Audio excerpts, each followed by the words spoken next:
dalam kitab Hikam. Nabi Ibrahim itu Khalilur Rahman, tentu bencinya minta ampun sama yang namanya maksiat. Suatu saat beliau diterbangkan di alam malakut. Itu kalau di Hikam saya halaman 15 juga. Saya masih ingat betul. Mungkin kalau Anda beda halaman karena beda cetakan atau enggak punya kitabnya. Atau punya tapi tidak bisa baca. Nah, itu jadi berbagai kemungkinan. Atau punya tidak bisa baca tapi dianggap jimat. Atau digo pencitraan. Banyak itu kaji-kaji tidak bisa baca kitab tapi di ruang tamunya kitabnya besar-besar. Pencitraan itu, tapi ya bagus lah, nggak apa-apa untuk syiar. Setelah diterbangkan di alam malakut, diperlihatkan sama Allah, ada orang pezina, ada orang syaribul khomri, ada orang mabuk, ada orang macam-macam. Allah tanya sama Nabi Ibrahim, bagaimana pendapat kamu Ibrahim tentang mereka yang maksiat? Kata Nabi Ibrahim, ya Allah habisi saja mereka, mereka hidup di bumi engkau, makan rezeki engkau, kemudian mereka tidak taat sama engkau. Singkat cerita di fase itu, saya ulang lagi di fase itu, Allah nurutin. Sampai sekian peristiwa, mungkin 3 atau 4. Sudah, setelah sekian tahun Nabi Ibrahim lupa peristiwa itu, kemudian beliau diminta menyembelih anaknya. Ini versi kitab Hikam. Memang versinya banyak tentang kenapa Nabi Ibrahim disuruh menyembelih anaknya. Ketika mau menyembelih anaknya, Nabi Ibrahim ragu.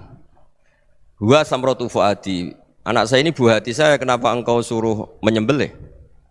Terus kata Allah, apa kamu tidak ingat ketika kamu saya angkat di alam malakut, kemudian kamu usul bunuh-bunuh, saya tidak mempertimbangkan usul Anda, tapi kenapa sekarang saya merintahkan kamu mikir? Gitu. Terus, ya karena ini anak saya ya Allah. Terus kata Allah, rumang samu wong bukan mata ini gak gawean kau sing gawe kowe enak wae usul mata ini. Jadi saya yang bikin, kemudian Anda enak aja usul membunuh. Semenjak itu Nabi Ibrahim itu di eranya itu asfaqun nas, orang paling sayang sama manusia. Karena kadang kita keras itu ya kebetulan itu udah anak kita, ada keluarga kita. Cara orang Jawa itu kan gitu ya, kalau ada perempuan terus macak yang macam-macam pakai sepeda motor cowok terus wah itu luput suwuk, semoga-moga gini. Tapi setelah dikasih tahu, niku ponakane jenengan, semoga-moga selamat. Jadi jangan-jangan kemarin ahli ma'asi itu kebetulan itu tidak keluarga kita. Kalau keluarga kita yang pernah salah pada kita, semangat kita mintakan maaf. Jangan-jangan kita didikte hukum sosial gitu. Jadi orang yang salah kebetulan itu orang yang menservis kita atau keluarga kita atau orang dekat kita. Jangan-jangan semangat kita mintakan ampun. Tapi kalau sama orang lain kebetulan musuh kita semangatnya minta itu kena azab.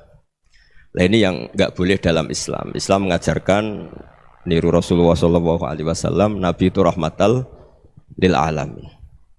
Bahkan kemarin saya ngaji virtual sama beberapa habaib, ada Habib Ali Al-Jufri dari Mesir, ya, ada Habib Alwi dari Kuitang, ada Habib Nabil Al-Musawa. Dari sekian habaib itu saya masih ingat diantaranya yang didawuhkan rahmatan lil alamin itu ketika Nabi adzahu qaumuh, disakiti oleh kaumnya, dan itu mereka masih kafir semua. Itu mereka dapat doanya Nabi, Allah mahdi qaumi fa innahum la ya'lamun. Kayak apa baiknya Nabi, orang yang menyakiti, yang melukai, tapi Nabi masih berdoa, Allah mahdi qaumi fa innahum la ya'lamun. Sayyidina Umar dapat doanya Nabi itu yakhina kana kafiran, ketika masih kafir didoakan. Allahumma a'izzal Islam bi Umar. Itu ketika masih kafir. Itu pelajaran bagi kita bahwa yang sedang tidak cocok pun itu berhak dapat doa kita.